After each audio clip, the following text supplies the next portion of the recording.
Yung,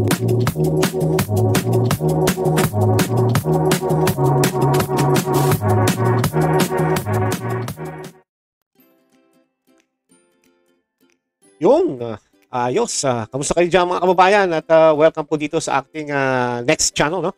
At this is Jano or Batang Jano. Kamusta po kayo diyan? At syempre po sa ating mga kababayan, mga OFWs. No? At syempre po, no? Kamusta rin po sa ating ating mga pinagtubukan. No? Ang aking mga kababayan sa Batangas. No? Kamusta po kayo diyan? At sana po ay nandito kayo. And don't forget, mag-subscribe kayo dito sa aking bagong channel, Batang Jano or at Batang Jano. At subscribe kayo. Press nyo na rin ang notification bell in that way para pag meron din po tayong pag-uusapan dito sa channel na to ay alam nyo, aware kayo. Anyway, ang aking gusto lang naman sabihin, kaya tayo nandito ay ang nangyayari po ditong nakaraang linggo, no, kung saan ang ating pong bansang Pilipinas ay talagang hindi talaga maganda nangyayari. And alam naman natin na ang ginagawa nila ngayon sa flood control ay talagang para sa akin ay bullshit. No? Dahil nga po ay alam naman natin na kung talagang gusto nila na ma-solve yung problema at maituro kung sino talaga ang mastermind dito, matagal na. And naniniwala rin naman ako sa sinabi ni Vice President Sara na isang araw lang yan, tapos na. No? Kasi, alam mo na eh. Diba? And kung ikaw ang presidente, ito, pinag-uusapan natin muna nito si Bangag, no? Ay dapat alam niya na kung sino. Kasi sa dami ng confidential fund mo, Mr. Bangag, at bilyon-bilyon ang iyong pera, ay dapat yan alam mo na kung ano talaga at sino ang mastermind dyan. Ito nangyayari ngayon sa mga Congress, na lalo na yan, Congress na yan. Alam naman natin dyan nag-uumpisa yan. At syempre po sa Senate, no, kung saan ay sinipa si Senator Marcoleta bilang chairman ng Blue Ribbon Committee at inilagay niya ang isang Pinky Lacson. And syempre, nakaback up dito yung tuta ni Tamba na si Tito Soto para mag-imbestiga kuno. Pero you can tell naman sa mga nangyayari ngayon sa investigation sa flood control o sa Ghost Project na lumalayo talaga At nakikita mo na kapag may nagbabanggit na, lalo na kung matatandaan nyo at mainit pa hanggang ngayon, ay itong si Gutesca, yung Philippine Marine na suddenly witness ni Senator Marcoleta. No? At dito pa lang, no, nung pinapanood ko yung kanyang statement at saka yung mga sagot niya sa mga tanong ng mga isang mga tangang senator, lalo na si Bendalo, di ba? Ay you can tell na talagang diretso ang kanyang sinasabi at hindi talaga siya nagdadalawang isip sa mga binabanggit niya sa bawat tanong ng mga nayupak na senator na to. No? But the thing is, kahit naman ano pa ang gawin niya o kahit ano yung isiniwalat niya pala na tungkol dito sa issue na ito, ay wala rin. No? At ito nga, ang balita ay pinospone muna ang committee or ang investigation dahil daw kulang daw sa dokumento yung dapat sana ipe-present this week. But the thing is, ang masasabi ko lang naman talaga dito, and you can tell na talagang this is just a bullshit. No? At alam naman natin na itong si Lacson, si Soto, at yung mga kasama nitong mga garapal na rin, no? Ay talagang masasabi natin na wala talagang mangyayari. And I believe that. No? Wala na. After Senator Marcoleta kicked out from being a chairman dahil nga sinipa rin nila si Escudero, ay wala na talaga mangyayari. Kasi purpose talaga nila, plano na nila yan Ika nga alam nila kasi na si Senator Marcoleta ay naglalabas ng katotohanan at nabubuking na, ika nga sila, ay kaya ginawa ng paraan ng Bangag na mapalitan si Escudero para si Senator Marcoleta masipatin. Kita mo naman ngayon dahil alam naman natin na wala nangyayari sa hearing ni Lacson nung siya yung pumalit, no? Nung una-una marami pang bilib dyan na sinabi, dating pulis yan, dating hepe yan ng PNP, marunong sa investigation yan. Ano nangyari? Di ba? Ano nangyayari sa kanya? Di ba? Tapos aawayin niya pa si Senator Marcoleta na kaysa sabihin, bakit mo kinakapihan ang mga diskaya? And then suddenly, nung nagpa-interview sa billionario.com, di ba? Ay sinasabi niya na ang kanyang opinion daw ay si Bryce daw ang dapat na o ang karapat dapat na may nasa WPP. Instead na sabihin niya sa billionario na I cannot talk about that kasi we are still under investigation. Parang korte, di ba? Pagka mayroong mga open case na, ayoko pag-usapan po natin yan, ayoko mapahamak, ayoko ma-introbol. Ito, ikaw na nga ang chairman, masyado ka kasi nagpapakyut sa mga sa mga media. Diba? Instead na isipin mo na disente ka, professional, at isa ka mambabatas, at alam mo ang batas, kung alam mo nga ang batas, ay dapat nga sinabi mo sa bilyonaryo na hindi pa pwede sa ngayon. Saka na, pagtapos na yung investigation. Diba? Ngayon, ang huli po, mga kababayan ko, ay mukhang nag-resign na yata ito si Lacson dahil ang feeling niya daw ay baka raw hindi na bilib sa kanya yung kasama niya Senador. Ay, may matagal na po. Unang-una pa lang nung pinalitan niyo ng Senator Marcoleta, wala talagang mangyayari. At feel na feel talaga namin, no, na talagang walang mangyayari sa investigation mo under your watch. Yun ang pangyayari doon. Doon pa lang eh. Binabanatan mo si Senator Marcoleta. Ang daming proof, ang daming mga documents. Yung mga witness, okay naman. Pero pinakikita mo sa public, sa tao, dahil alam mo pinapanood ka lang ng Pilipino, napalpak si Senator Marcoleta at ang mga witnesses niya. Bakit? Akala ko ba bilang independent sa Senate ay kayo mismo ang tatayo dyan at ipakikita nyo na kayo independent, wala kayong kinakampihan, Pilipino lang ang inyong kinakampihan, ipapakita nyo sa executive at sa mababang kapulungan na puro mga buwaya na kami dito independent, I will investigate this, we will prove to you that we are not like you. Pero hindi. Halatang halata na talagang aso ka rin ng nasa taas. Kaya it's so sad.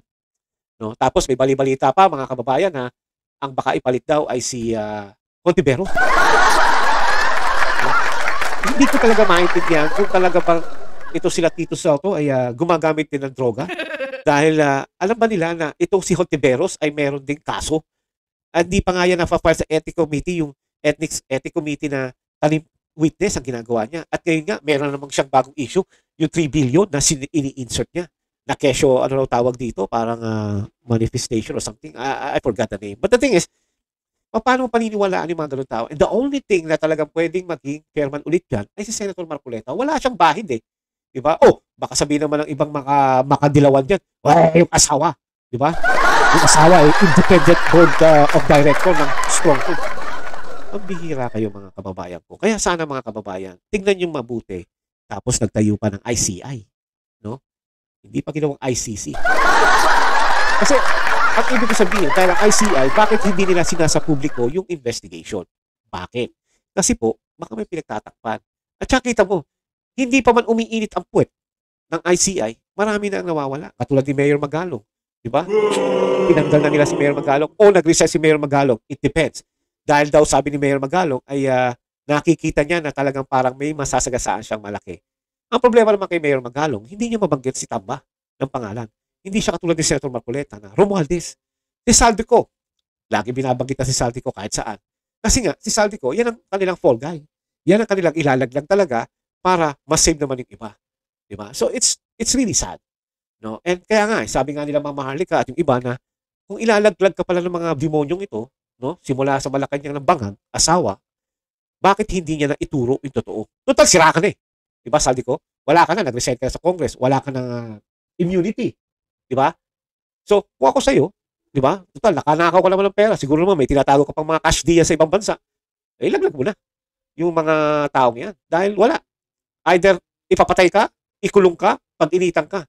Diba? Which is right now, napag-iinitan ka na. Ikaw na nilalaglag ng grupo ng mga demonyo, mga mafia sa gobyerno, katulad ng Bangag. Diba?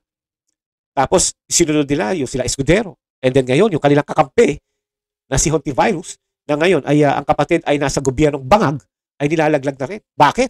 Anong meron? Ano yung nangyari? Bakit nagkakalaglagan blues na sila? Diba? Hindi pa tapos yan. Pero ako, para sa akin, naniniwala ako na itong nangyayari sa Ghost Project Flood Control Scam na to, wala nang mangyayari ngayong hawak ng ICI. Ang Senate, pinopostpone na nilang investigation. Bakit? Ang sabi, kulang daw sa mga documents. Diba? You know, sa lahat ng mga nangyayaring ito sa umpisa pa lang, sinabi na ni VP Sara at ni Mama Harlika na itong klaseng issue ay lalabas. At itong dalawang hayop na to na si Tambalos Los Romualdez at saka si Saldico, ang umahawak lang talaga ng budget ng Pilipinas. Can you imagine that? Isang party list lang, umahawak ng bilyon-bilyon ng pera ng Pilipinas. Yung tax nyo, yung pinaghihirapan nyo. Nabibili lang kayo sa 7-Eleven, may tax cut na agad. At katulad nga ng iba, no? Civics nyo pa lang may charge na dahil ginawa yan ni Recto, ang hayop na Batanggenyo. Kaya talaga, kababayan ko pa, walang hiya. Yan yung mga tipong tao na hindi naman talaga para sa inyo. Yung mga tao na yan, para lang sa ikakikita nila. Kayo naman. Hindi na kayo nadala. Narinig nyo lang yung mga ganung pangalan, binoboto nyo na agad. Pati yung asawa. Governor na naman ng Batangas. Oh my God. Mabuti na lang, thank you Lord. At yung anak ay hindi nanalo sa pagka-vice governor. Diba? dahil nga, mabuti na lang si Vice Governor Mandanas ang nakaupo bilang vice. At sana bumalik ka sa pagka-governor. Kasi si Vilma Santos, anong gagawin yan? Alam mo mga kababayan ko naman dyan sa Batangas, naman sa Batangas, ay yung mga yan, posisyon lang ang hinahabol. Walang gagawin yung mga yan. Ano bang ginagawa ng mga yan? At least alam ko may mga program ginawa si Governor Mandanas, especially nung ang tatay ko na ay board member pa. Meron silang ginagawang proyekto. Pero ito, anong ginawa? Maybe I missed something. Maybe you can inbox me here dito sa comment section.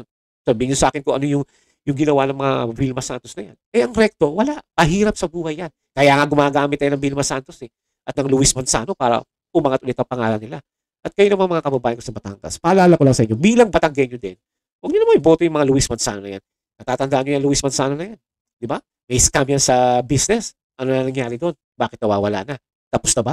Nahusga na ba? Clear na ba ang pangalan niya? So, sana naman kung maglalagay po tayo ng mga kandidato o ng mga respectful na politician, abay wala naman po sabit.